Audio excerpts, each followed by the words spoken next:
Let's talk Aztec football. I love big games. I love to see big-time quarterbacks, and this matches it all. My requirements. San Diego State head coach Rocky Long joins us to talk to the Aztecs. Here comes Fresno State. This is going to be so much fun tomorrow night against Fresno State and Derek Carr, Rocky.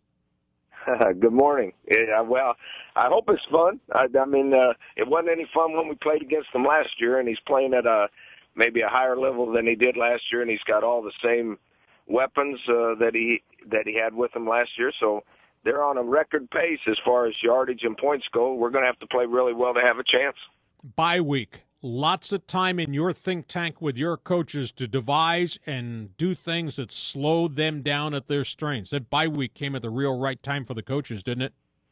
I think the bye week came more important to the players. I mean, we got some guys beat up, and I think we'll go into the game excited about playing. I think we'll play fresh and have a little extra step. I think all that's important. I don't think as much as pro football, when you have a bye week, I don't think you can adjust your defensive or offensive schemes as much as you might because we don't get them all day long. I mean, they still go to school. They still have study halls, all those sort of things. And our team has been fairly inconsistent throughout the season, and if we change things on them, it seems to affect them that way. So we've kept everything basically the same. We just expect to execute better. Rocky, when Sean Mannion and Oregon State came in here a couple weeks ago, I said, I can't wait to watch this because that's a big-time thrower. And you did a lot of things. You got in his face, you banged him around, you flushed the pocket, etc. You had success, even though they did wind up winning the game right at the bitter end. Is Carr like Mannion style-wise, or is Derek Carr different? Derek's different. They run a completely different offense.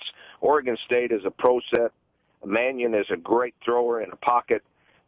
In my opinion, when you're a thrower and you want to stay in the pocket, there are things you can attack protections with that really can get in his face. And he did a great job because I thought we knocked him around, beat him around, and he still threw enough passes to win the game. Derek Carr's in a spread offense and gets rid of the ball really, really quick. I think he's only been sacked 3 times, and that's mostly because he gets rid of the ball. And then there's receivers that he does throw it in coverage sometimes because he gets rushed, he throws it in coverage, but they have great receivers that will go and get the ball and make him look good. So they got the combination of both. That's why they're so good. Now, we're excited about the challenge, and our DBs are ready to go, so we'll see what happens. Davante Adams and Isaiah Burst, between them, 102 catches already in the first 6 games of the season. Are they big guys? Are they route-running guys? How do you get those kind of numbers this early? Well, you got one. Davante Adams is a big guy. He's about 6'2", probably 215 pounds, runs really fast, uses his body to knock DBs around and get them out of the way, and then goes and gets the ball.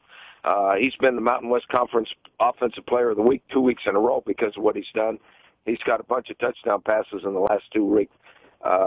Burris is a little bit smaller. He's about 5'11", maybe 6 foot tall, 180 pounds, and he's your route runner. He's the guy that makes you look silly in coverage where he plants a foot and goes the other way, and you're going one way, and he's catching the ball going the other way. So they also have a 6'7", 270-pound tight end that they put out there in the slot and throw the ball to him, and he muscles people around and catches the ball too. Rocky Long with us. Talk to the Aztecs. San Diego State shootout coming, Fresno State tomorrow night. In terms of the Aztecs, where are they going to put all the stress on your defense? Is it going to be on the corners on this one-on-one package? Is it going to be on the linebackers and maybe their responsibilities in terms of drops to kind of screw up the passing lanes?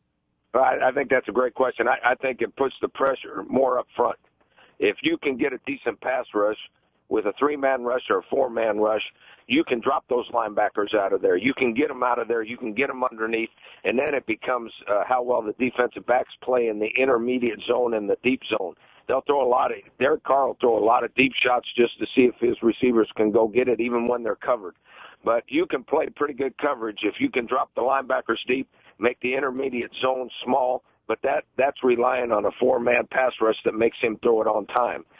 If we can do that, we're going to be fine. If we can't do that, we're going to send linebackers and try to pressure them, try to get the ball out of his hand too soon. And now the pressure goes on the safeties and DBs that are basically in man coverage. If they go spread, and they do go spread a lot, and if they're running 4 wides or empty package backfields and everybody into the pattern, that means there's rush lanes. I mean, can you get there quick enough? Well, we can if we send an extra guy, but that means everybody's in one-on-one protection. Now, I'm with you. If when they go the spread stuff and they go empty stuff, if our defensive linemen are able to get a decent pass rush, we're back to now that your linebackers can drop deep enough. You make the intermediate zone small. You make them throw it underneath. You tackle well. Maybe you cause some turnovers, and it makes it harder on them. If their 5 guys can block our 4 guys, then they have all the advantages, and now our DBs have to make big-time plays. Good stuff. I love big games. I love seeing big-time quarterbacks. I love seeing the wheels turn, what you're going to do defensively versus that big-time thrower. At the end of the day, there's not going to be a problem. Because if you run the damn football with Pumphrey and with Moema, Derek Carr's going to be standing on the sidelines all night. No problem, because Fresno can't stop anybody. I think that's the key. I mean, we're talking about how good they are on offense and what we're going to have to do on defense, and we're going to have to play well on defense to keep them under control. But the trick is, and I think the Chargers have proved that over the last couple of weeks, the trick is the best defense is played when Derek Carr is sitting on the bench watching. and if we can run the ball and eat up some clock and keep, 10, 12, 13 play drives and score some points, I think it'll be a great, great football game. If we can't run the ball, we're in trouble. You're going to run the ball. You're going to make a game of it. You're going to do some junk defensively. Don't lie to me. Rocky, thank you for the time. Good luck. This will be fun out at the yard. I appreciate it. Thanks.